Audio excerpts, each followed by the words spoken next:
Welcome to the chalkboard, my fellow football nerds, for episode number 135 of Chalk Talk. I'm your host, Shane Haff, and you can follow me on Twitter and YouTube at Shane Haff NFL. I'm joined today by the best co-host in the game. You've heard him on the Tough Cover radio show. It is Mark Henry Jr. Give him a follow on Twitter at Mark Henry Jr. _. Mark, how are you doing this evening? Not great, Shane. To be quite honest with you, I always say, it's better to do these shows after wins, but after losses, when the last thing I want to do is think about the Eagles, it brings me right back to the moment, talking with you and going to your timeline, watching some clips again right before we came on here was driving me crazy. But got to take our lumps, I guess. Yeah, I can't decide if it's better or worse if a loss was on Sunday, so you've got a little more distance and then you're reminded of it, or if it's like, you know what, let's just rub salt in the wound from last night and just dive into it. So I'm not sure which one I prefer. I know I prefer the wins, but it is what it is. So if you guys are watching, be sure you chime in here on Facebook, YouTube, Twitter, Twitch, wherever you're watching. We've got Daniel Berry already chiming in on YouTube. Says, yo, welcome to the show, Daniel. We're going to dive into it, review this full slate of games. But as we always do, we're going to start off with the Philadelphia Eagles, who lost to the Seattle Seahawks last night on Monday Night Football, 20-17. Now, I thought watching the game, the Eagles largely dominated the first half. But I said at halftime, they're only sitting here with a 10-3 lead, and that's always concerning when you feel like you've dominated a game, and yet you don't have that lead because anything can happen in the second half. And sure enough, they found themselves tied after Seattle opens the second half with a touchdown drive. But they answered with their own 12-play, 75-yard touchdown drive, and everything looked good. And then everything fell apart. After that, they had so many chances. They had 4 possessions after they took the lead. They went punt, interception to end the game. They had the ball up 4 with 10 minutes left. They threw an interception. They had the ball up 4 again with 6:35 left, and they punted. I put this out on Twitter earlier today, but this is something that has been an issue all year. They've had 13 chances this season to run the clock out with a lead in the fourth quarter, and they've only successfully done it twice, 15% of the time. And so that's been a real issue. It was certainly an issue in this game, and they gave the ball back, and Drew Lock goes on a 92-yard touchdown drive, essentially puts the game away. So the Eagles have now dropped their 3rd straight game. The 1 seed is all but out of reach. The Bills did win on Sunday against the Cowboys, and so winning the division, the 2 seed are still potentially on the table, but the Eagles are going to have to right the ship quickly. Their opponents drop off. New York, the Giants, the Cardinals, and the Giants again. But the way they're playing, no game is a give me. So, Mark, what did you see when you watched this one? Yeah, I mean, it's one of those things, sometimes in wins where a lot of departments play well, it's hard to figure out where to start, and we're jumping all around to give people credit. And it's just the inverse of that. I mean, there's so many there's so many directions you can go. There's so many, you could go with Jalen. We could talk about the negativity with Jalen. We could talk about Nick Sirianni and criticize him. We could talk about the play calling. We could obviously talk about the fact that you let Drew Lock go 92 yards in a minute, basically. We could talk about the fact that, there's so many places you can start out with. James Bradbury. Like, there's just so many negatives that I'm finding it even hard to collect my thoughts and say anything intelligent. I'm really gonna try to let Shane cook here, because I think Shane has put his words into intelligent form on Twitter pretty well, recapping this loss. It's honestly one of the worst losses in recent memory for the Eagles, all things considered. The questions that it brings, the impact that it had on the season, just the actual win probability that they gave up. I mean, you tweeted out that win probability chart, and it makes you want to puke. and even at the end, you still had a chance. And there's so many little things that happened in this game that led to the outcome. Like, obviously the 2 turnovers, you lose the turnover battle by 2. Obviously, the things that I mentioned with Jalen, the things that I mentioned with James Bradbury. But even all that, if they don't call Jason Kelce, I'm so thrown off that I can't even I can't get my favorite player's name right now.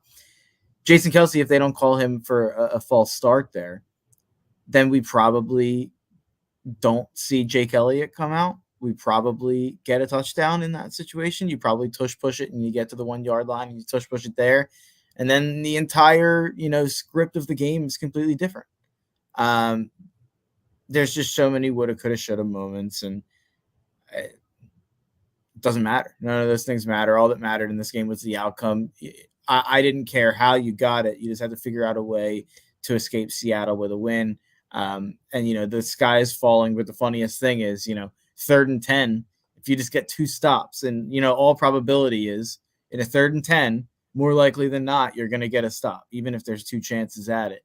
That wasn't the case. Seattle got a touchdown. If you make that stop, the entire script and tenor of the season is entirely different. But that's sports. Yep, absolutely. I don't want to talk about the Eagles game too much. I want to get into the other games because I'm gonna be going through all 22 film and talking about the Eagles game a lot. When the Eagles play like this, I just want to talk about other teams on this show because I know I'm going to have to talk about the Eagles on a lot of other platforms. But the biggest things that stick out to me defensively is that the defensive line just isn't impactful. Like, that's where the Eagles have invested so heavily. Their last 3 first-round picks over the last 2 years on the defensive line, you Sweat and Reddick are highly paid. Fletcher Cox highly paid, and the final drive, it is must-pass situation. 10 straight pass plays, 0 sacks, 1 pressure. And the 1 pressure was the first drop back. Like, the defensive line's just not being impactful. And that's the part of the defense that the money is invested in that needs to be good. And then on the offensive side of the ball, I don't know. Like, something is wrong. I can't tell you exactly who is at fault. You have AJ Brown on Twitter saying that he was the first read on that 3rd and 8 bomb when Devonta Smith was open underneath. And I'm sure that's true. And if that's true, it asks the question, why is the first read a shot on 3rd and 8 instead of trying to get 10? But also, that's not the first read doesn't mean you have to throw it. And I mean, they've shown that AJ Brown 1-on-1, we're going to throw it. There's coaching mixed into that. There's bad decision-making from Jalen Hurts. How to parse that out exactly is difficult. And then you get into even just the last 3 weeks, the opening drives have looked really good. So those scripted plays look really good. So is that Nick Sirianni is heavily involved in scripting those plays during the week? And once you're off the scripted plays, Brian Johnson is just calling things and it's not working and he doesn't have a feel for the game? Is it not that, but it's just Brian Johnson is good at scripting and he struggles once the game's moving along? I don't know how to parse all that out, but that's the thing the Eagles are going to have to figure out because they have to, if it's just that if Brian Johnson's a good game planner, but he struggles in the heat of the moment, we can work with that. First time play caller. You don't expect a rookie player to step in and operate flawlessly. And you think if he can scheme this way, if we can just, get him used to the bullets flying on the sideline, then you think you got a pretty good play caller. That's great. Now, the problem that you've talked about a lot of times with an offensive coach that doesn't call plays is as soon as he gets good at that, he's going to be hired away and you have to do this again. So you have a 1-year window to win a Super Bowl. That's certainly a problem too. Is it Nick Sirianni is meddling too much in the offense? I don't have the answers to that. Nobody outside that building can give you those answers. And it's possible nobody in the building knows the answer either. But something's not right with the offense, and that's got to be switched up. And whether that means you need a new play caller next year, whether it means that you need a new QB coach and the same play caller, I don't know. I do know that Jalen Hurts is not being unreceptive to coaching. There's a lot of Wentzian things being thrown out about Jalen Hurts, and I get it. You paid him. It's looking worse this year. Those guys couldn't be more different in their mentality and in their approach and in their taking accountability for things. So I feel really confident in saying Jalen Hurts is listening to his coaching and he's going to do what they say. And so it's not that it's possible that he needs somebody that's not really closely associated with his family for a long time that's willing to say those things. But if they say them, I'm quite certain he's going to listen. And so the Eagles got to figure that out. I think if you're an Eagles fan, the thing you cling to is, I remember, Mark, in the 2021 season coming on this show, and the Rams dropped 3 games in a row. And then they started winning again, but Matthew Stafford threw 8 interceptions over the final 3 weeks of the season. And I just remember going into that playoff saying, I just don't think the Rams are going to be able to do it. Stafford's turning the ball over too much. The offense isn't clicking, and they ripped off 4 wins and won a Super Bowl. So if you're an Eagles fan looking for hope, you can look at things like that. You can look at things like 2017, where certainly you would have written the Eagles off. You can look at the Giants knocking off the undefeated Patriots, and you can say, teams go through up and downs. You look at the Bills, how bad they were for a month of football, and they might look like the best team in football right now. It's better to be bad in October than December, but you can certainly bounce back from it. And the Eagles have 3 games against relatively easy opponents that they can try to get rolling again. So I'm not going to trust it, but they might trust it and they might start to believe again and get that momentum rolling. And so I think if you're an Eagles fan, that's what you're hoping for over the next 3 weeks. Yeah. The shame of it is, none of us are going to buy it until even, it's until the second round. Like, they could beat the Vikings or the Rams or an NFC South second place team in the first round of the playoffs. And none of us are going to be like, oh, everything's fixed. I don't. And yeah, people are asking, Hurts has regressed based on play design. Does Nick calling plays benefit the team? Like, no creativity on offense or defense. And yeah, like Shane said, no one inside or out, or no one outside of the building knows, how much is Nick meddling? How much is Nick calling plays? Is Nick the problem? Is Brian the problem? Whatever's going on right now, switch it. I'm not generally the guy. I think if you searched my Twitter profile with the words play calling, I honestly think most of the time that going after play calling can be a lazy way to criticize, unless you obviously, like you did with Sean Desai last week, going through the all 22 and kind of laying it out like you did. That is, then it's, you can have that criticism. Sometimes I think people just throw it out there lazily. I do think at this point that it's a legitimate problem at times. I think it just rears its ugly head in big moments, and it's costing us the margins, which, you see how razor thin the margins are in a close NFL game. The one thing I'll say about Jalen Hurts, because there's a lot of questions about Jalen Hurts and conversations locally and nationally. And the one thing I'll say is, let's not go too far with the criticism, I would say, because our offense is still I think it's 6th in total offense. They're top 7 in most metrics. Steven Ruiz, who is Jalen Hurts' biggest detractor in his career, I think he still has him 7th on his QB rankings. So the difference is that Jalen Hurts is playing the 7th or 8th best QB in football this season, instead of the 1st or 2nd, which is what he played last year. So that's its drop off for sure. There's regression there, but I think that it's unactionable information. We can talk about that if we want. I don't really think there's anything to do with that information. So I just don't think Jalen Hurts got worse at football. I don't think, maybe there's some combination of the defense figuring him out and there's film on what he likes to do. Sure.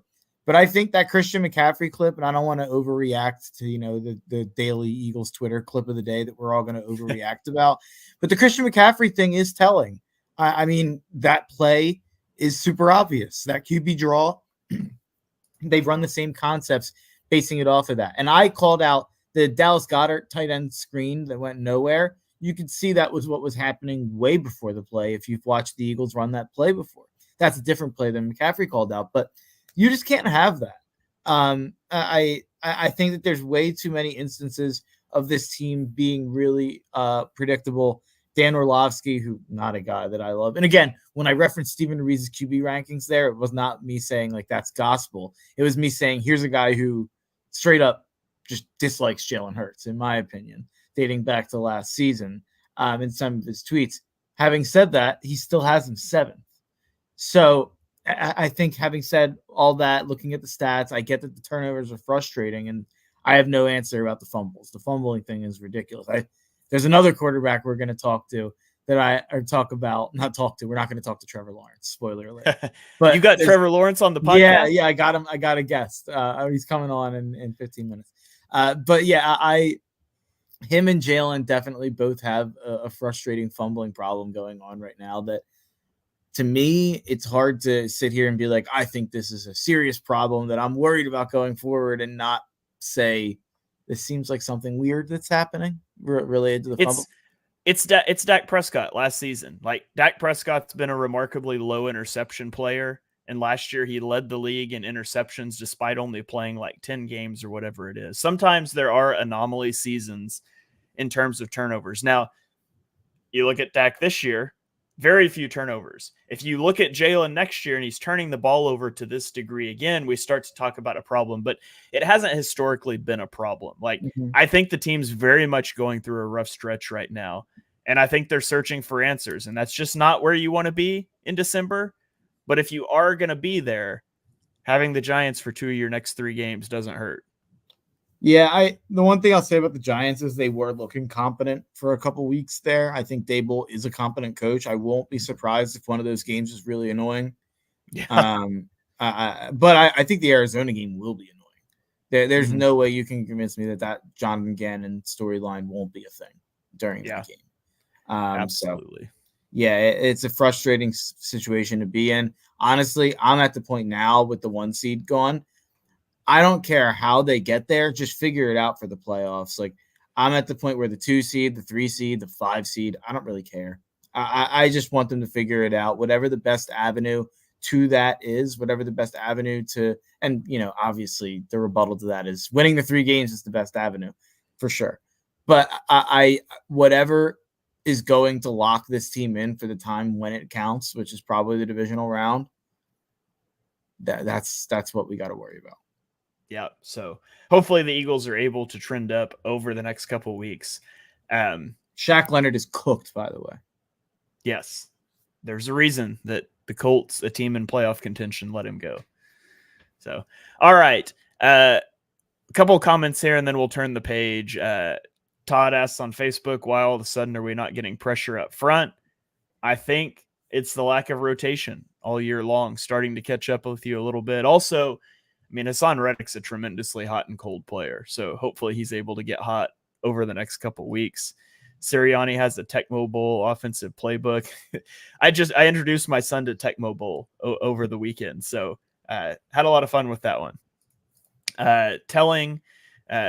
Eagles fan on Twitter saying that talking about Christian McCaffrey calling the play should signal to other teams that they know their plays. Yeah, that they got to get a little better, a little less predictable in that regard. So, Mark, any other final thoughts on that one before we turn the page to Thursday Night Football? No. All right. I did not discuss this with you prior to the podcast. This is great podcasting. 1 minute drill. We always 1 minute drill the Thursday games. Are we doing it for the 3 Saturday games as well? Yeah, we could talk Saturday. Okay. So Thursday Night Football, I will put myself on the clock here. And we'll do this 1 minute on Thursday Night Football. Here we go. T-minus 1 minute. All right. The Raiders win 63-21. Coming off being shut out by the Vikings, the Raiders scored a franchise record 63 points. It had been 20 possessions since they had a touchdown drive coming into that game. At halftime, the Raiders had 42 points and the Chargers had 66 yards. Almost as many points as yards for the Raiders. That's insane. Brandon Staley and Tom Telesco were fired Friday morning. That's what's important from this game. I I forgot I was jumping in for the 30 seconds. Yeah, the Raiders, this is an all-time. I mean, you brought up the Thursday night game. I was like, what was the Thursday night game? Yeah, 63-21. The only thing I'll say about this one is in my high-stakes fantasy football league that I've been in for probably 15 years, the Raiders defense got 27, so my matchup in the playoffs was basically over in the first quarter of the season. That's all I have to add. I like you. You were as prepared to hop into that as Brandon Staley was to be a head coach. I'll just say 24-24 could have been worse. T minus like 12 months until the Herbert stands want the next guy, trotted out of town. All right, let's get on to Saturday football. A weird viewing experience for me this weekend. I was traveling with my family. I caught like bits and pieces of the Bills Cowboys game. I really didn't get to watch a lot. So I was watching like 8 condensed games at a time today to get ready for this podcast because I just got back late last night. So Mark, you may have to carry the load a little bit for our Saturday, Sunday games, but I'm looking forward to catching up a little bit. I mean, I've done as much due diligence as I had time for, but I'm definitely not as prepared as normal. So let's get into Minnesota, Cincinnati. Cincinnati wins this game in overtime, 27-24. Cincinnati only got 5 first downs and 3 points in the first half, but they scored on 3 consecutive fourth quarter drives to get it to overtime. Nick Mullins threw interceptions on back-to-back drives inside the Cincinnati 25 before halftime. That's why they were only up 7-3 at half. Were unable to stretch that lead.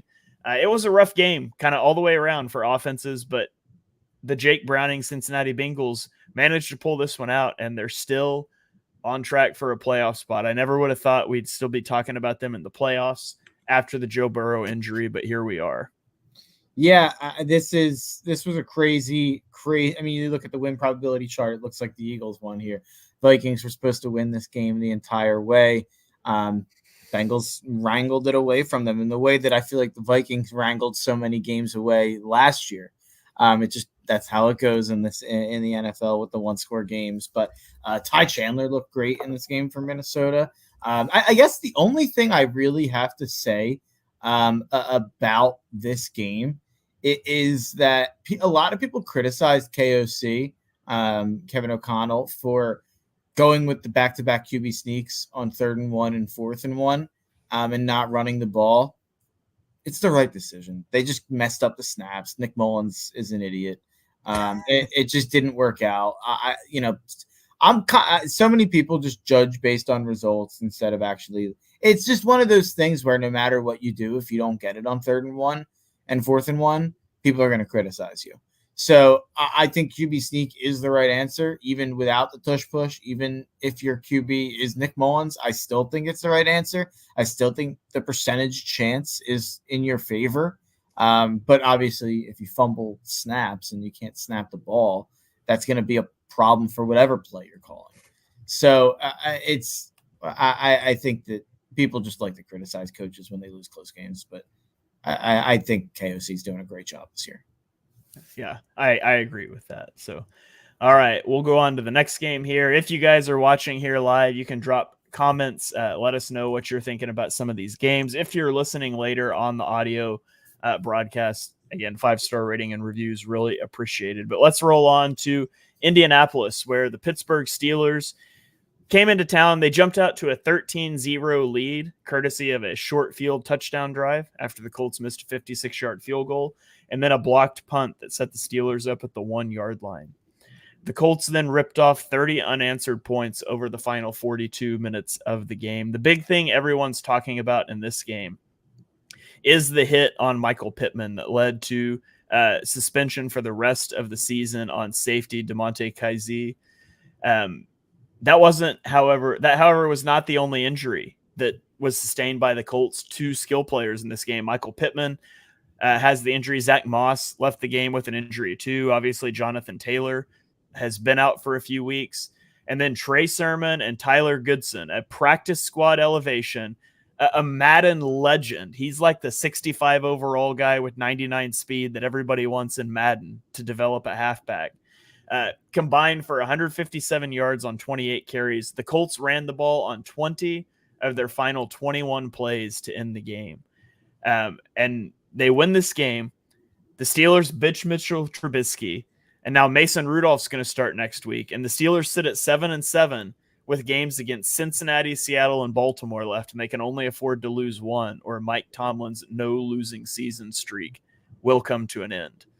So, Mark, is that going to happen? Is Tomlin going to get his first losing season? Yeah, it looks like it. It was nice of Tomlin to wait until after they played Myles Garrett to get Mason Rudolph back into the lineup. There could have been some PTSD there. But I actually think, like, that might be the last game we ever see Mitch Trubisky play. Like, I think that he might have played his way out of being, like, a backup. Like, that might be it for Mitch. On the other end, man, I love the Colts. I love the Colts. I love betting on the Colts. They're like my saving grace these last couple of weeks where I've went ice cold. They come through for me, and it seems like no matter who goes down, people fill in. Michael Pittman is a massive loss for them. That is one that's going to be really, really hard to overcome. Luckily, they are playing an inept organization next week in the Atlanta Falcons. So hopefully they can overcome some of their injuries against a team that, the Colts next week, Shane, I don't know why I'm making the Colts recap into a Falcons joke, but the Colts, Shane, next week will be without their best skilled players due to injury. But the thing is, they'll be going against the Falcons, who just choose to be without their best skilled players. There's no injury. They're just, why would you use your best players? I mean, that's such an archaic concept. Anyway, back to the Colts. Gardner Minshew, is he above average right now? Probably. I'd have to look at a list of the active starting quarterbacks, but with how many backups there are, Minshew, I watched this game. He had a 42 QBR, which feels bizarre with a 123 passer rating. That's a wild gap. But 18 for 28, 218 yards. It's not going to blow you away. 3 touchdowns. He was really good in this game.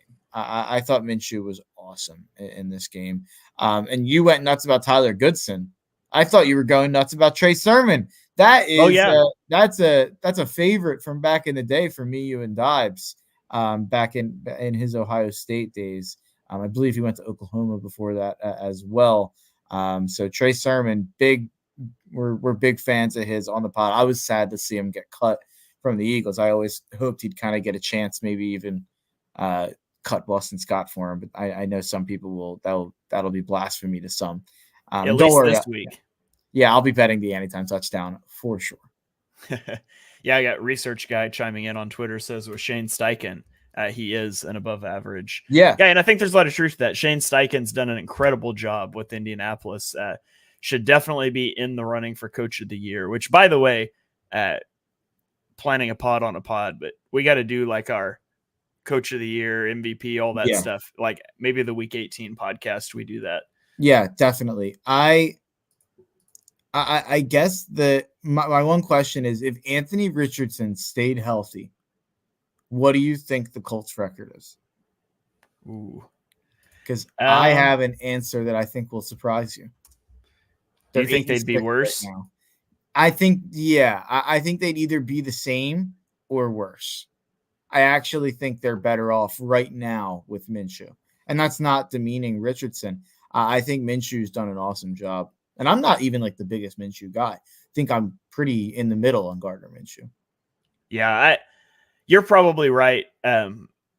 It's obviously worse for the long term. And had he been playing all season, I think they would be better right now with him. With that's 14 fair. Games of experience, you would feel better about them in a playoff game with Anthony Richardson, who has 17 games under his belt. But yeah, you're probably right. I think their record is better, but they're in a worse position than they would have been had Richardson stayed healthy. I'll tell you what, though, who is going to blow out the Colts? I guess I shouldn't say that. The Bengals literally just did. But it feels like every other game that they've played for a really long stretch now, but dating back to October 15th is really the last time they got blown out in Jacksonville. And you could argue it's the only 2 times they've really been blown out was against Jacksonville. besides the recent Cincy one. To me, it feels like Indy's going to give whoever they play a tough game in the playoffs if they get there. And it seems like we are shaping up for Texans Colts in week 18 to be a potential play-in game, which would be pretty fun. I'd imagine they probably put that on Sunday night, and that is in Indianapolis. I have a feel like I literally was like envisioning this already. Like, I think that's going to be like a pick 'em in terms of the spread in Vegas, and everyone's going to pick Houston because of CJ Stroud. But I truly do think that the Colts are better than the Texans at full strength. Yeah. Or at least with the guys who they should get back compared to the guys who are out for the year. Yeah, well, it'll be there's some really interesting games over these last couple of weeks with a ton of playoff leverage for sure. We're going to talk about a couple more of them later on this podcast. He said the Bucs, Saints, and Vikings have a better point differential than the Eagles. The strength of schedule is like massively different. To be fair, like they're close wins. This is where like my Eagles fandom is going to kick in, but I really don't think it's fandom to say that the Eagles beat the Dolphins by 14, and the Eagles beat the Chiefs and held them to 7 in Kansas City, and the Eagles beat Buffalo, who looks like the best team in the NFL, and put 38 up on them a month ago. I know that the last 3 weeks have sucked. I tweeted that the season's over. In my heart of hearts, I believe that. I don't think this team beats Dallas or San Fran in the playoffs, just to be quite honest with you. So I guess you could say that that's me saying that they're a fraud. But in terms of like how they're not, I've heard like the worst 10-1 team ever. And, you know, people are saying they're not a top 10 team now. And bringing up the Bucs, Saints, and Vikings stat there. I don't think that what has happened the last 3 weeks should totally erase, you know, what they did before that against Miami, Kansas City, Buffalo, even winning a close game against Dallas that maybe they didn't deserve to win. But it's hard to sit here and, you know, whine and cry about people saying your team stinks when your team stinks. All right. On that note, let's move on to Detroit. It's been a rough stretch for the Lions. They dropped 2 of their last 3 games. They'd seen Jared Goff turn into a turnover machine. Well, they bounced back against the Broncos. They win 42-17. They had a run of 5 straight scoring drives, 4 of which were over 75 yards, or technically over 74 yards, because 2 of them were 75. But whatever. The other one was 61 yards. No short fields there. Jahmyr Gibbs and David Montgomery combined for 185 rushing yards. Jared Goff throws for 5 touchdowns, no turnovers. Tight end Sam Laporta had 5 receptions for 56 yards and 3 touchdowns. They pressured Russell Wilson relentlessly, 51.4% of his dropbacks. It was a complete performance from Detroit against a surging team in Denver that I didn't buy all the way in on, but they were surging nonetheless, and Detroit really put them down. So the Lions, as the Eagles hit rock bottom, the Lions are definitely, their arrow is pointing up as they head into the final few weeks of the season. The Lions are great at playing from ahead. They are really good at generally pouring it on and keeping the offense with the pedal to the metal. There are a lot of people, smart football people, saying that Denver was going through a run of historic luck and a run of historic turnover luck on both ends, taking the ball away and not giving it away, despite there being a lot of, you know, I'm blanking on the term. No, the opposite of big time plays. It's interception. Turnover worthy plays. Duh. Jeez, Mark, wake up. I think little time plays. Yeah, exactly. Little time plays. I like that. It sounds like a I don't know, like a playhouse in like a small town. But Broncos, Lions, the Lions are definitely rolling. Their offense is rolling. I didn't feel like their defense even had a chance to get tested in this game because Denver looked so bad. Denver was pretty inept on both sides of this game. And by the way, this is one of those games where usually you'd feel like, oh, okay, see you, Denver. Like kind of like we had with Pittsburgh, I feel like on Saturday. I think that was a see you Pittsburgh game. But the problem is Denver plays the Patriots at home, Easton Stick and the Chargers at home, and then they go to the Raiders. So we're probably going to get a 10-7 Broncos team. They might miss the playoffs at 10-7, but there's a chance they sink into the playoffs, which would ruin wild card weekend. We cannot have the Denver Broncos going to Kansas City, Miami, Baltimore, or even Jacksonville, probably Jacksonville, or even Indy, or even Houston. Keep Denver away from the wild card. That's my plea. We need a committee like we've been pitching. We need an NFL playoff committee. You weren't here last week, but I that was my closing thoughts. I appointed myself NFL playoff committee commissioner and picked who I wanted to see in the playoffs. But anyways, okay. My other note from that game, last one, is Amon-Ra St. Brown passed Odell Beckham Jr. and Jarvis Landry for the most receptions in their first 3 seasons with 290. Go ahead. No. I thought you were done. My bad. Okay, he trails Justin Jefferson, Michael Thomas, and Christian McCaffrey on that list. Justin Jefferson has 324. So Amon-Ra St. Brown would need 34 receptions in the final 3 games to overtake him. So probably not going to happen, but he's putting himself up there. So I weirdly have like a large percentage of Detroit fans as followers. Like I have a couple bots and people in my, I just have Lions people flooding my replies at times. Anytime I tweet about the Lions, it feels like. And I got old takes exposed by some Lions account last night. I don't know if I should probably find and send it to you. About a tweet I had from the draft about Jahmyr Gibbs at 12. And it seems like there's a lot of Lions fans doing victory laps on that draft, and Jahmyr Gibbs and Brian Branch being really good. And those players are really good. Isn't Jack Campbell horrible? Yes. So it's that was part of it. If you picked Jahmyr Gibbs and then you made a really good pick at 18, I wouldn't have been so critical of the draft. And having said what we said about Gibbs and Campbell at the time, at the values that they were taken, we both praised the Brian Branch pick. And I actually praised the Hendon Hooker pick. I wasn't even a big Hendon Hooker guy, but I liked the idea of it. Whatever. I got old takes exposed and I'm butthurt about it. Lions fans are ruthless. I mean, if Jahmyr Gibbs becomes Christian McCaffrey, then okay, but otherwise it's still a bad pick at 12. Christian Gonzalez and Jackson Smith and Jigba would have been a much better duo. So it's just frustrating to me because I like Jahmyr Gibbs. You remember I always bring this up, but it's probably if there's just a drinking game, anytime Mark brings up the Jahmyr Gibbs My Guys podcast story, we do a My Guys podcast every year where we talk about the guys who me, Shane, and Dives have the biggest discrepancy compared to Shane, Dives, and I's rankings. And Jahmyr Gibbs was a quote-unquote my guy. I loved Jahmyr Gibbs. I had him way higher than Shane and Dives did. I had him 20. And then he goes 12. And so I was critical. It's just crazy to see my guy turn into a guy I'm getting old takes exposed about. It's very funny. Yeah. All right, let's roll on into the Sunday games. We have the Chicago Bears at the Cleveland Browns. Game of the year. Game of the year. Cleveland wins by 3, 20-17. Joe Flacco tossed 3 interceptions in this game.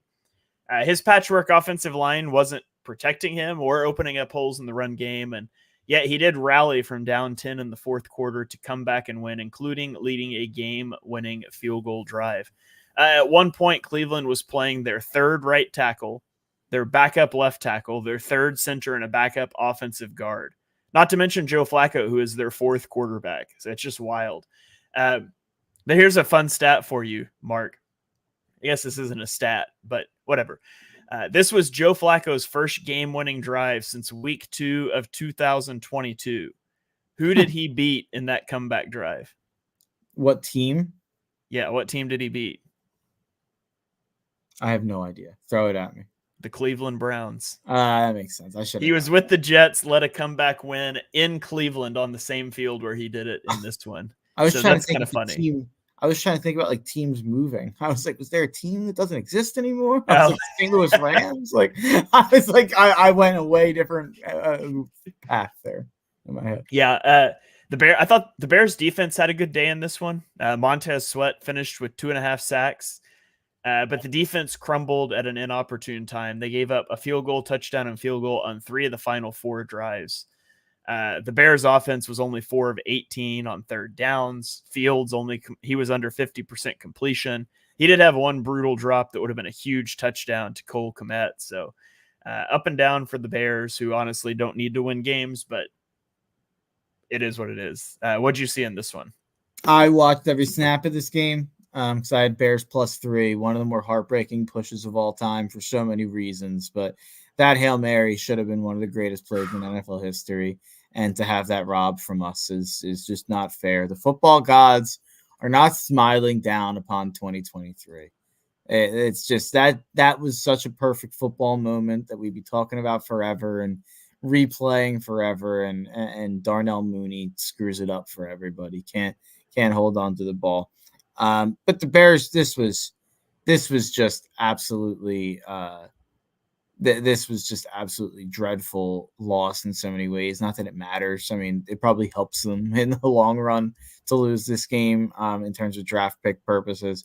But Justin Fields is going to make this an interesting conversation. It seems like to me I don't know how the risk of passing on a potential generational quarterback in Caleb Williams is too scary to make the decision. I think that maybe they should make, but I think that I don't think you can make it. I think you have to take a quarterback one. You have to trade Fields for what you can. And a lot of it has to do with just rookie scale contract. And a lot of it has to do with Caleb Williams being a potential generational prospect. I know you're not quite as high on Caleb as I am. I acknowledge Caleb's a great player. I'm just still salty that he left. Yeah. No, Caleb, it's going to be a really interesting conversation. More than anything, it's going to be really fun to see, assuming that Chicago does make that decision. And I think that they will. It'll be fun to see where Justin Fields goes and kind of if he goes to a place that'll be able to use him to what his capabilities are. Because when they turn him loose, I mean, that touchdown pass he had in that game is maybe the play of the season or one of the best plays anyone's made this NFL season. Lamar made one on Sunday night that could top it. But Justin Fields is, when he's on, he's an incredible playmaker. Obviously there's times where the offense gets really stagnant. We saw that the last 10 minutes of this game or however long. But Justin Fields is not just, it's not just, oh, this guy's done. Now that Chicago's done with him, I do think he'll be a starter somewhere next year for sure. Yeah, a couple comments here. Our fact checkers are telling me that it was Robert Tonyan that dropped that pass, not Cole Kmet. That's right. I knew that was wrong as I was saying it, but thanks for chiming in with that. He also asked what my pre-draft projection was on Fields.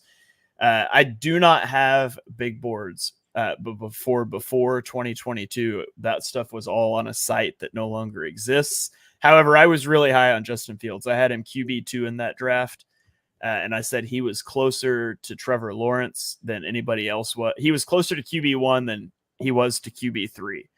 So I was very high on Justin Fields. And as high as I was on Justin Fields, I mean, the Bears got to move on. There's nothing he can do over the last 3 weeks. And it's, like you said, it's as much about rookie wage as anything. When you possess the number 1 overall pick with two pretty consensus elite QB prospects, I think you got to take the guy, because even if Fields turns into, and not to make this into a big Fields conversation 45 minutes into a podcast when we're on the first Sunday game, but even if Fields becomes what I still think he can become, he's doing it on a second contract, and we know how important that rookie contract window is. The Bears are probably looking at a new coaching staff next year that's going to want their guy. It'd be different if you were having to trade up from 10 to 1 to do it. But since you have one, unless you have big concerns about both Williams and May, and you want to shop that pick and just because you could get a ransom for it, you just have to move on, in my opinion. And that's me as a pro Justin Fields guy who will root for him wherever he lands, as long as it's not in the NFC East, and will be excited to watch him, and still I think he will become a good quarterback, and I think it will still have been the right move for the Bears. Yeah, I tend to agree with that. It feels destined for Atlanta. I guess less destined without Arthur Smith's system, where it feels like they need a rushing quarterback. But I could definitely see him ending up in Atlanta, especially with Atlanta not really having draft capital to go and get their quarterback, if assuming where they're going to finish in the draft. And I don't think that there's that many free agent quarterbacks. Like Kirk Cousins is probably going to go to what he perceives to be a better situation than Atlanta.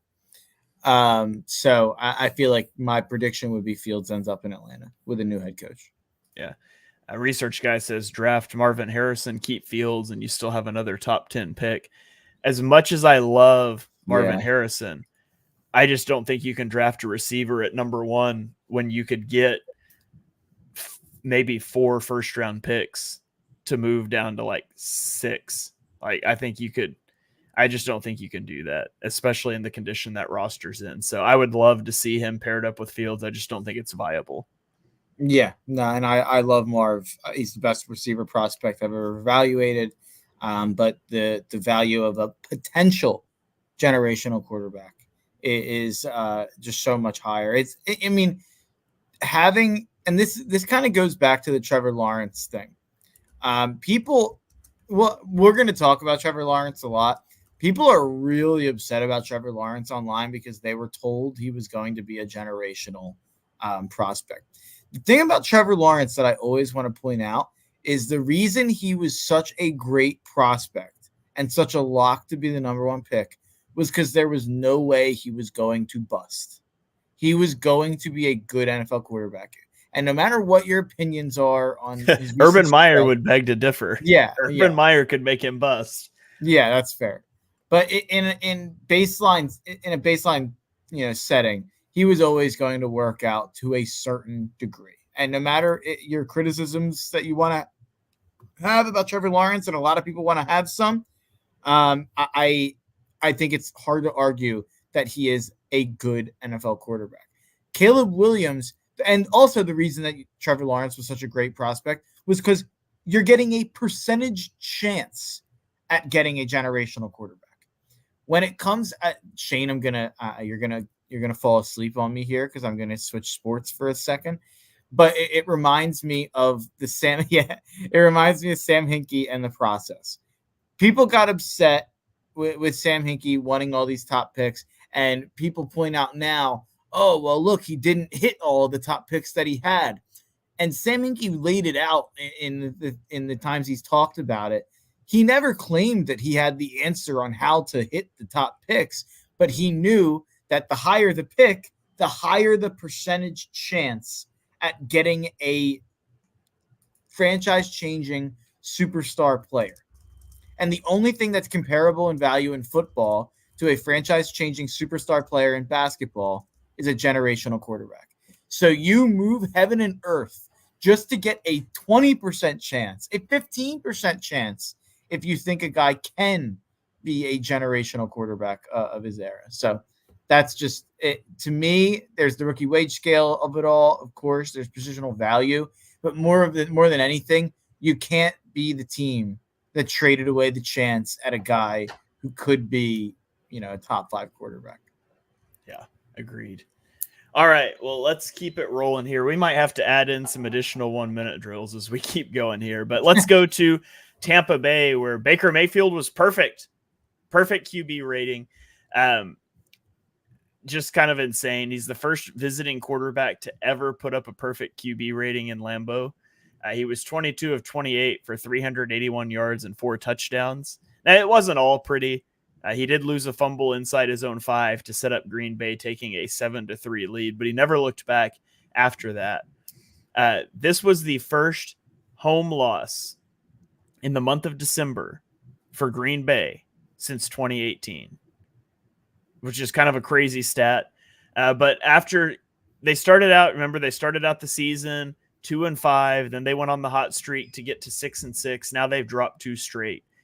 And I thought in this game, the offense looked pretty good. The defense was not up to the challenge, and the Packers are now a game out of the wild card hunt, and they have Minnesota, Carolina, and Chicago left on the schedule. So they've got some winnable games, but they definitely can't afford to drop another one like this.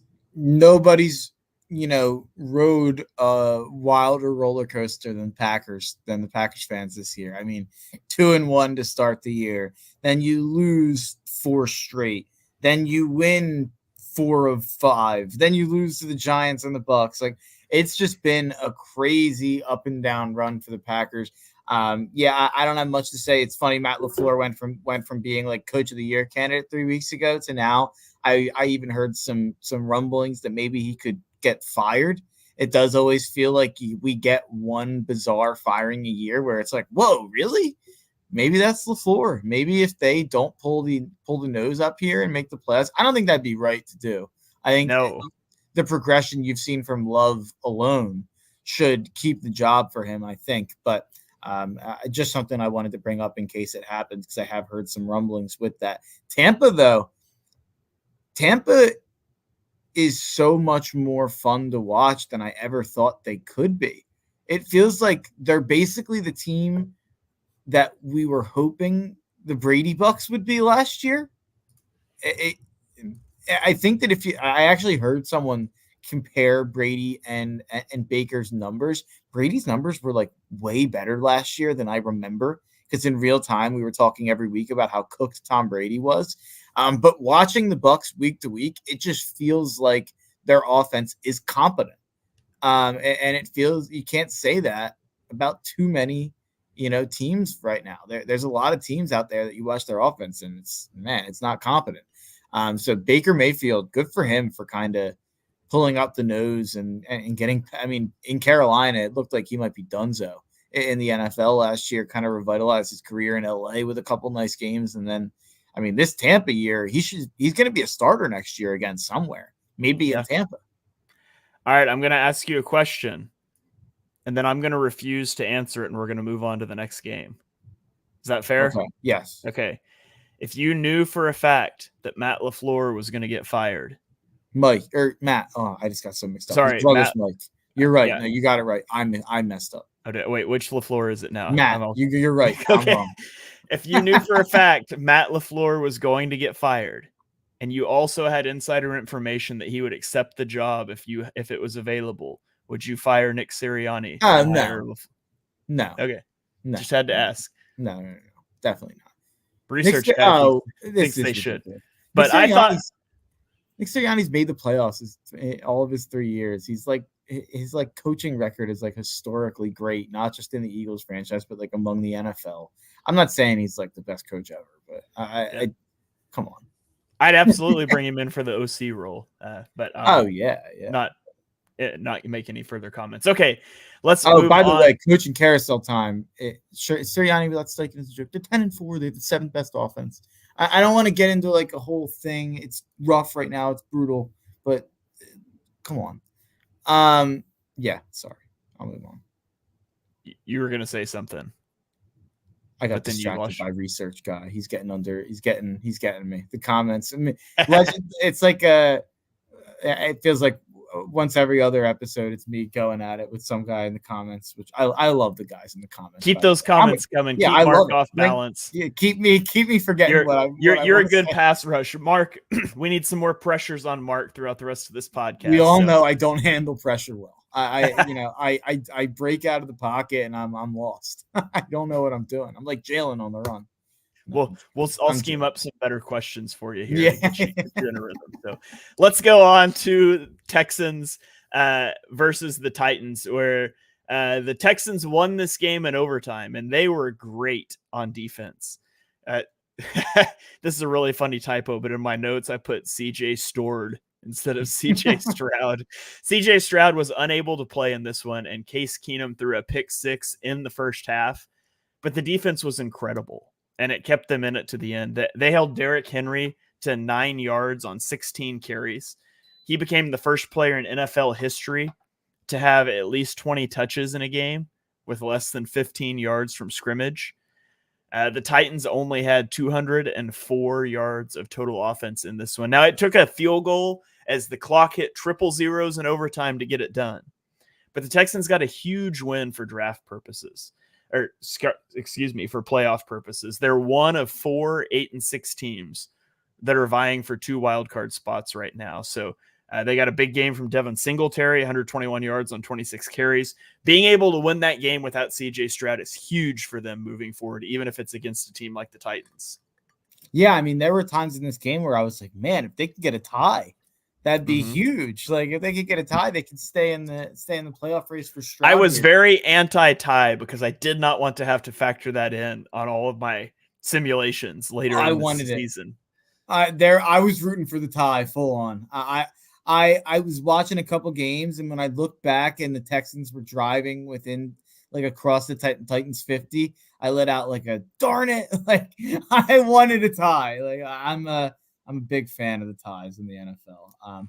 But it was not to be. By the way, the one thing I meant to say that I forgot that research guy threw me off guard was coaching carousel time is around the corner. I tweeted out my top nine head coach candidates that I'd be looking at hiring. I think I tweeted it out like last week. That'll be something. I love interview season. I'm such a nerd for it, reading who the teams are interviewing, where they're leaning. It's such a ridiculous hobby of mine, but I enjoy it. You are a big fan of that, and I can't wait to get into that with you. No, yeah, I'm gonna nerd out about it big time. I know we did last year. Yeah. All right. Yeah, we had a whole podcast. I'm sure we will do it again. So, all right, let's keep the ball rolling here. Let's go to Miami, where the New York Jets dropped this game 30-0. Not a good game. And Mark, I'm going to let you talk about this one for a minute and put you on the clock. T-1 minute. That works for me. The Dolphins are fun to talk about it. I think that they're inching their way back into me starting to trust them as a contender again. They win 30-0 here against the Jets. They've blown the Jets out twice. Mike McDaniel and Robert Saleh had like a real emotional hug after the game. They were both Niners assistant coaches. If I was Robert Saleh, I'd be like, man, did you really have to outscore me 75-15 this year? That wasn't very nice. But hey, you got to do what you got to do. Mike McDaniel, I don't know if Shane saw the video that came out about an hour ago, but Mike McDaniel said, I'm visualizing a one-play drive here on the sideline to Jalen Watt about Jalen Waddle, and then Jalen Waddle went and got a touchdown on the first play of the drive. So Mike McDaniel, hard not to love Mike McDaniel. I'm not watching Hard Knocks in season. I'm saving it to binge for after the season, but I'm sure I'll fall even more in love with Mike McDaniel watching that. But hey, Dolphins, here comes the season. Cowboys, Ravens, Bills. Are you frauds or are you real? I mean, we'll find out. Yeah, it's going to be a fun one to watch down the stretch. I'm with you. I love Mike McDaniel, but that's well documented on this podcast. So, all right, let's move on to New England, where the Kansas City Chiefs win 27-17. Rashee Rice had 9 receptions for 91 yards and a touchdown. Clyde Edwards-Helaire did not do much on the ground, 37 yards on 13 carries, but he did have 64 receiving yards and a touchdown. Kadarius Toney should be cut. He should no longer be a Chief. 1 week after lining up offsides and costing them the game, he has a ball go through his hands for an interception. He had another drop. Travis Kelce had a drop in the end zone, but ultimately the Patriots not out-executed, under-executed. I don't know if that's how you should say that. The Chiefs, they missed a field goal. Their kicker has 4 misses from under 40 or under 50 yards this year. They had a touchdown called back on a holding. They were flagged for a defensive penalty on a Sky Moore fumble. Really bad performance from the Patriots. Not an encouraging performance from the Chiefs outside of Rashee Rice, but they're going to be in the playoffs. They continue to win games. I just don't know if they're going to be able to get over the hump with these receivers. I think they're going to win the AFC. And it's not because of this game. I haven't really ever moved off of that. I've never hopped off the panic meter for the Chiefs. There were moments I had some concerns, but I've never taken them out of that top tier in the AFC. And you will look at the way that the schedule breaks down. It'd be shocking if they weren't at least the 2 seed. They're at worst the 3 seed probably, but it looks like they still have a chance at the 1 seed if the Ravens lose 2 of their next 3. Probably not going to happen. So Chiefs probably will be the 2 seed. I think Rashee Rice is breaking out at the right time. At least that gives them one receiver that's going to at least take away some some kind of attention from Travis Kelce. And then it's going to come down to them finding one more guy, whether that's a second tight end. Noah Gray got some work in this game, whether it's Justin Watson, who has popped at times. I don't think he's anything special. Whether it's Jerick McKinnon, who caught a touchdown, Clyde Edwards-Helaire caught a touchdown. They need to find someone else that can be a factor as a third weapon with Rice and Kelce. Because I think at this point, Rice and Kelce going forward will be pretty good as your top two targets. You just need to find a third guy, whether it's a tight end or receiver or a running back out of the backfield. I think they'll find it. The defense, I think, is still really good for Kansas City. I had questions about it, but it's not. This really is less about this game and just more about I think people threw the Chiefs in the trash a little too fast. All right, let's keep it rolling here. Let's go to New Orleans. Sorry, I had to scroll down there. Let's go to New Orleans, where the Saints beat the Giants 24-6. I thought you were throwing a flag on me for a second. No, but you're not. Referencing Tommy DeVito, and the Tommy DeVito run came to a screeching halt. In this one, he was sacked 7 times. The Giants only put up 6 points. They had only 193 yards and 12 first downs. Derek Carr had his best game as a Saint, 23-28 for 218 yards and 3 touchdowns. It was only 7-6 at halftime, but New Orleans scored on 3 straight drives to open the second half and put the game away. The Saints kept pace with the Bucs at 7-7, and they have a looming Week 17 showdown that will likely decide the winner of the NFC South. Yeah, I have a Saints to win the NFC South ticket that I'm kind of sweating out. And it's funny because with the Saints, every Sunday when I watch the Saints, the whole time I'm watching, I'm like, this team stinks. They make me mad. They're poorly coached. Derek Carr is annoying to watch. Seems like his teammates hate him. They play with very little heart or emotion. And then by like Friday, I'm looking at the gambling lines and I'm like, Saints have a lot of talent, pretty good in the trenches. Like they have Olave, they have Kamara. Carr's not terrible. Like you can talk yourself into the Saints when you look at the roster, when you look at the pieces. But then when it comes down to game time, they're so disappointing. It's the wrong time to talk about that. They obviously played good.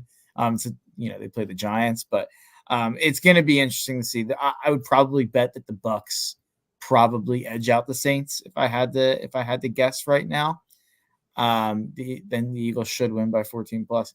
Eagles shouldn't win by 14 plus against anybody, but every game, every week's different. Every team plays differently against everybody.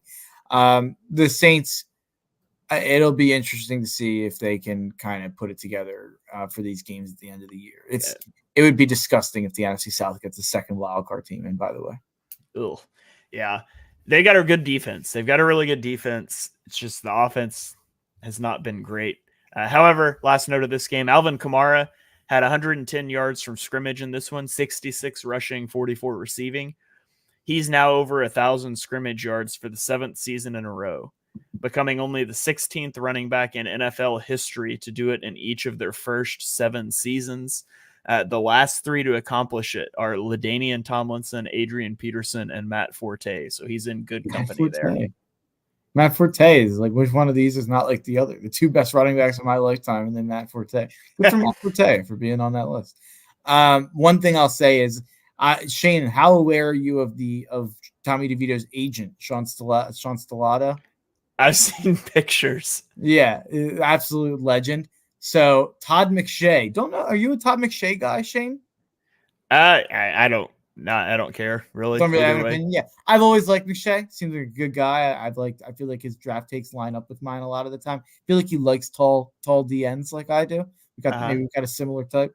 But Tom McShay's always been a guy I like. Tom McShay told a story on the Russillo podcast about Sean Stellato. Sean Stellato was the quarterback at his rival high school, and Sean Stellato beat his team to get to the state championship.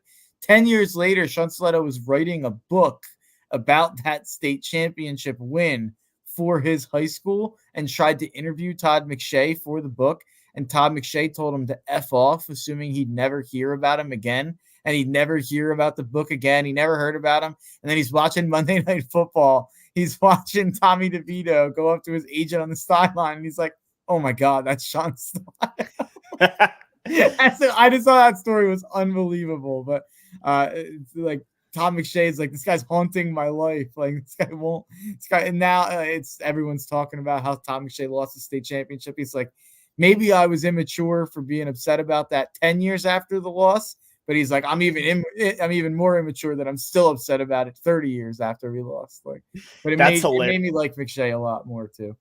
Yeah, that's really funny. I'm glad you said that. I hadn't heard that, but that's really funny. Great story. Okay, let's roll on to Charlotte, Carolina, where the Carolina Panthers picked up another win, 9-7 over the Atlanta Falcons. Trailing 7-6, Bryce Young got the ball back after an Xavier Woods interception of Desmond Ridder in the red zone with 7:35 remaining. He guided his team to the 5-yard line where a game-winning field goal was kicked as the 000s flashed on the clock, and the Panthers win their second game of the year, despite the fact they did not score a touchdown in the game. Bryce Young was pressured on only 28.6% of his dropbacks. It was the first game of his career under 30%. He ended 18-24 for 167 yards with 3 sacks. Atlanta rushed for only 52 yards on 31 carries. Maybe we're hoping for more than that when you spent pick 8 on a running back. Desmond Ridder was 12 of 20 for 152 yards and a touchdown and that aforementioned interception. They now trail the Bucs and the Saints by a game, and they have only a 7% chance to make the playoffs per the New York Times playoff simulator. Yeah, the Falcons are a joke. They should be contracted from the league for making me watch this game. I had the Falcons. It's disgusting. Desmond Ridder's the worst quarterback I've ever seen. The interception he had in this game is hard to even fathom. Tyler Algier, 14 carries, doubling up Bijan Robinson. Cordell Patterson and Tyler Algier, I believe, had double the amount. I forget the exact stat. Yeah, I think the exact stat is somewhere in the range of Tyler Algier and Cordero Patterson had doubled the amount of touches as Bijan Robinson, Kyle Pitts, and Drake London combined. Yeah, all in a day's work for the Panthers. What are we doing, Arthur Smith? I am ashamed to have ever given him any modicum of credit on this show. And I forget if I said this on my show, on my radio show last week, or if I said this on this show last week, but I complimented Arthur Smith in his first or second year in Atlanta for getting a lot more than he should have out of bad talent. And he had no talent on that roster, and he got more out of it than he probably should have.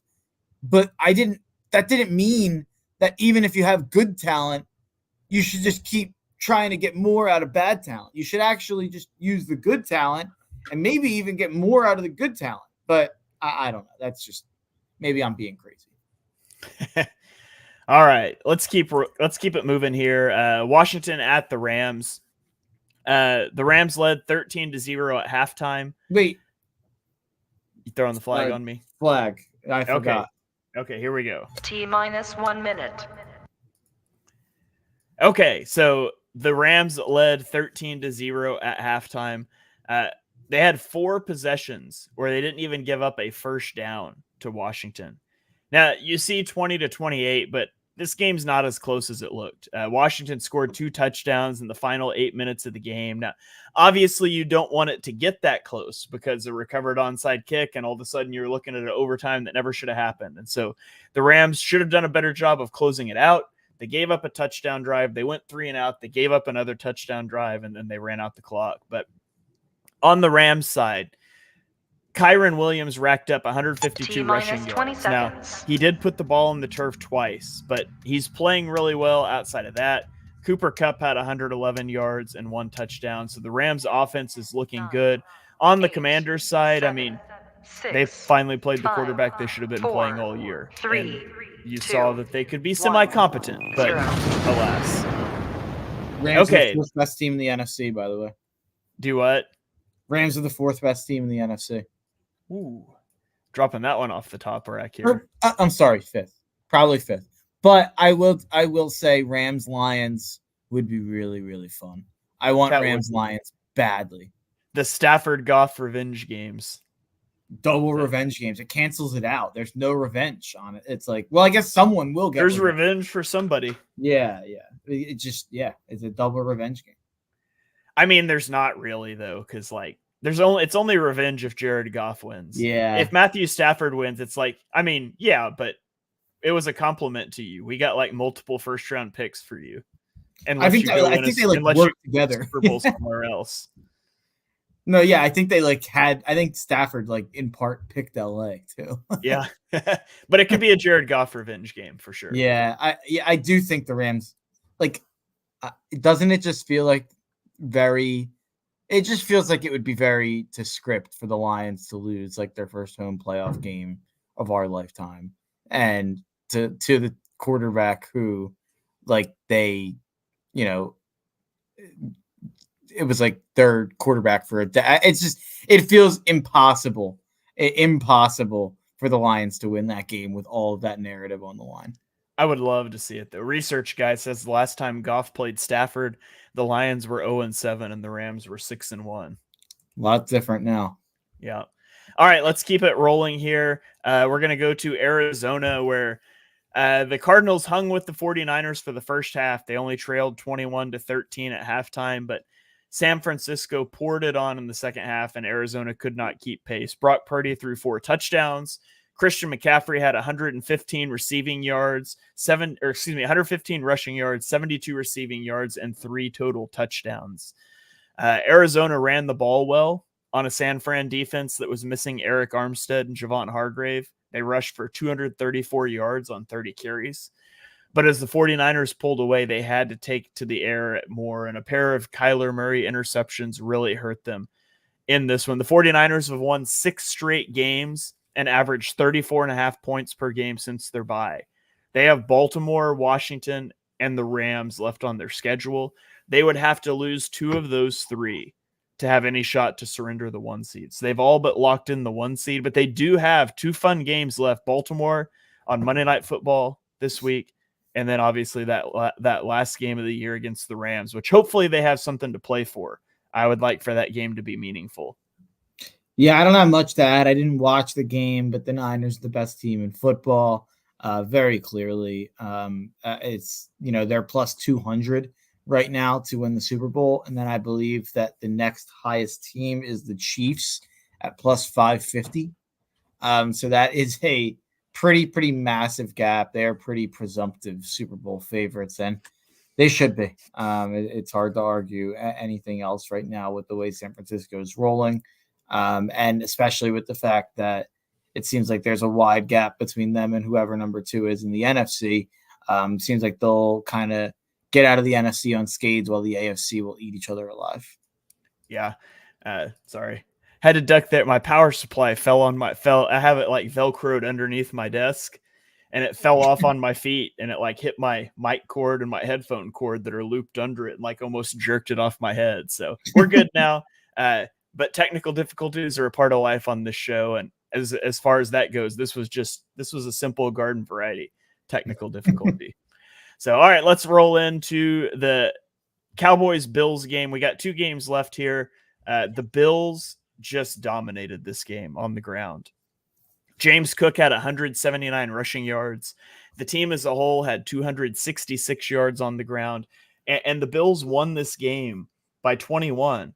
And Josh Allen was under 100 yards passing. Just incredible performance by them on the ground. You look at Dallas. Dallas is 7-0 at home and 3-4 on the road. And this is a team that does not control their own fate for winning their division. If the Eagles win out, the Cowboys will be on the road basically for the entirety of the playoffs. And so they need to win out. It would be really nice for them if the Eagles drop another game. But the Bills dominated time of possession in this game, and I really felt like it kept the Cowboys offense out of rhythm. And that's potentially, an Achilles heel for, that goes back to the pendulum swinging the other way, running the ball and keeping explosive offenses off the field. And it certainly worked for the Bills here. The Bills now have a 69% chance to make the playoffs. They go at the Chargers. Easton Stick just fired their head coach. Home versus New England, and then they end the year at Miami. Now, assuming they win the Chargers and Patriots games, which you can't assume, but let's just assume. And assuming Miami loses one of the Baltimore and Dallas games, which again, that's plausible. The division would be on the line when they face off in week 18, which would just be incredible story writing.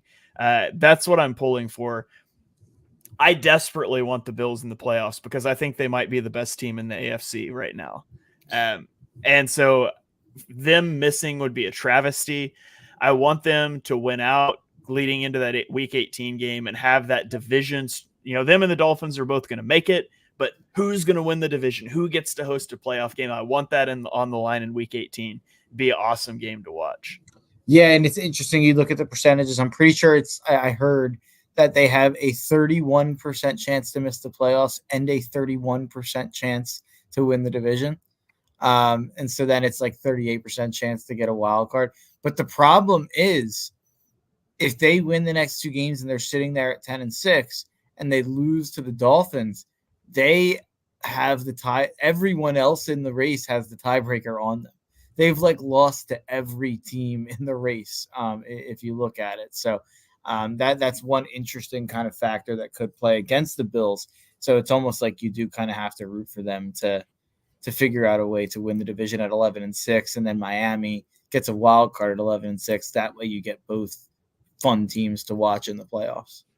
Yeah. If they win the next 2 weeks and lose the Dolphins, they drop to a 52% chance to make the playoffs. Yeah, I mean, exactly. That means it's just going to totally come down to a couple other scenarios. And it's going to be, they're kind of the most interesting team to watch here down the stretch. I mean, not really, because the next 2 weeks won't be interesting to watch, but I guess that game, Miami is really the interesting team to watch, and it ties back into the Dallas thing because this Dallas-Miami game is the all-time fraud bowl. Yeah, I think Buffalo might be the best team in the AFC, and they also have like a 50-50 shot to miss the playoffs. Yeah. It's crazy. It's insane. But all right, let's roll on to Sunday Night Football. Baltimore at Jacksonville. Baltimore wins this game 23-7. And the box score will show that this wasn't Lamar Jackson's best night. He made some incredible plays down the stretch to propel the Ravens to victory. He ends with only 171 yards passing, a touchdown, and an interception. He had 97 rushing yards. His favorite passing target was tight end Isaiah Likely, who had 5 catches for 70 yards and a touchdown. Lamar Jackson his counting stats aren't earth-shattering. He's carrying this offense. This offense is nothing without Lamar Jackson right now, especially after Mark Andrews goes down. And I think he should very much be in consideration for MVP because of that, but this isn't our award show. So let's talk about the Jags, who continue to invent new ways to lose football games. Mark, they had first downs on 4 consecutive drives from the Baltimore 35, the Baltimore 40, the Baltimore 16, and the Baltimore 5-yard line. And they ended those 4 drives with 0 points. 2 missed field goals, 1 fumble, and then allowing the clock to run out where they ran up to the line, snapped it with 11 seconds left, and threw short of the goal line inbounds. Just egregious mismanagement. You mentioned earlier Trevor Williams and the turnovers and how it's so frustrating because, if he could eliminate that, he's so good, but so mistake-prone at times. So rough loss for Jacksonville against a team that's very much, on their radar coming into the playoffs here in the AFC. Meanwhile, Baltimore has a 1-game lead on the 1 seed over Miami with a huge game against San Francisco coming up on Christmas. They also play Miami later on the schedule, which I just mentioned. So these teams are going to be fascinating to watch duke it out at the top of the AFC. Yeah, I just sent you the play of the year, in my opinion. If you wanted to grab it and throw it on the screen, just so people can see it, the Lamar Jackson play, the throw to Likely, is one of the more incredible plays I've ever seen. Lamar, I don't care what the stats say. There was a time this year where I looked at the stats and I was like, oh, wow, I guess he can't be the MVP. There is just no way that you can argue with me and tell me that anyone's more valuable to their team than Lamar. Escapes the sack, makes the throw, gets crushed into a tight window. I mean, that is just the play of the year. I mean, there's 2-3 people in the history of the sport that can make that play. And Lamar is one of them, obviously. So I want Lamar to become a 2-time MVP. I saw some numbers. I saw he might even be as low as plus 680 on some books right now. I would go, and I think I am going to go and bet Lamar Jackson to win MVP and hope that they beat San Francisco, because I think if he gets a spotlight game on Christmas, beating San Francisco in a game that, by the way, secretly that means a little bit less for San Fran now. Like, you probably have the 1 seed locked up. You're not playing with your back quite as against the wall. The motivation factor might even mean a little bit more for Baltimore. So if Lamar Jackson can win that game, I think the MVP conversation gets turned on its head. I meant to bring this up with the San Fran thing. The MVP conversation is actually driving me insane. I don't think I can handle it anymore. I don't think I can do MVP conversation. I think MVP conversation and discourse might be ruined in all sports. The fact that we're sitting here arguing, well, is Purdy more valuable or is McCaffrey more valuable? Which one should be the MVP? Shouldn't the existence of both tell us that neither is the MVP? If we're arguing about which guy is more important, it's like, yeah, go look at these other teams where Lamar Jackson, who's the second best player on that offense? Isaiah Likely? Like Tyler Linderbaum? I'm joking, but it's just the fact that we're talking about Brock Purdy winning MVP when they have Christian McCaffrey, who's the best running back in the sport, Deebo Samuel and Brandon Ayuk, who are 2 top 10 receivers, or top 15, whatever you want to say. George Kittle, who's a top 5 tight end, and Kyle Shanahan, who's the best play caller and best head coach in the sport. And we're going to give Brock Purdy the MVP just because, the charts and graphs tell us to do so. It's crazy to me. And I think the MVP is ruined forever because of it. Yeah, I would not. If I had an MVP ballot, I think Lamar would be my top vote, which it's forced ranking this year. I don't have a ballot. I'll never have a ballot. I don't want a ballot because I think the MVP is I think it's dumb. I'm not a big awards guy, but that shouldn't stop you from tuning into our awards show later in the year on Chalk Talk. So there you have it. Research guy offers you the olive branch, says it's a great bet that Lamar Jackson's by far the MVP. So you guys can end friends. Me and the research guy. Yeah. That's all we're here. We're here to bridge gaps. And that's it. So that's going to about do it for this episode. Mark, do you have any final thoughts you want to throw out there, or are you good to go? Yeah, I mean, just I usually give out the picks for next week. I like the Colts against the Falcons. I like the Dolphins against the Cowboys. That's really it so far. Don't love the board for next week. All right. Well, I have no final thoughts this week.